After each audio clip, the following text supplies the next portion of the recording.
Awali yote kwanza namshukuru Mwenyezi Mungu mwingi wa rehema na mwingi wa baraka.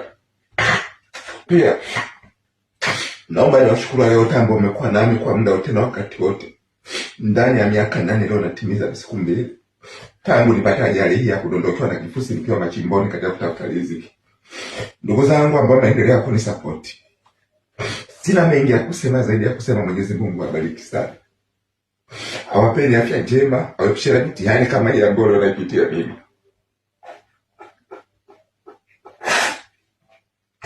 Ndugu zangu, mimi nilipata ajali hii mwaka 2018.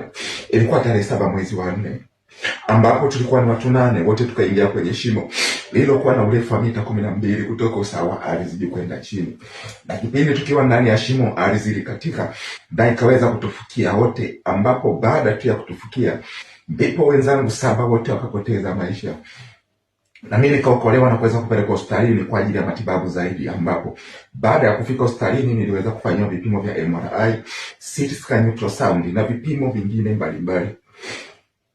Baada ya vipimo kutoka vikawa vimeonyesha kwamba niko na spinal cord injury, yani majeraha yanayotokana na uti wa mgongo.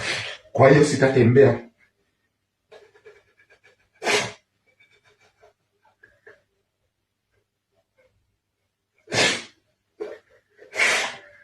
Kwa hiyo sitatembea tena maisha yangu yote.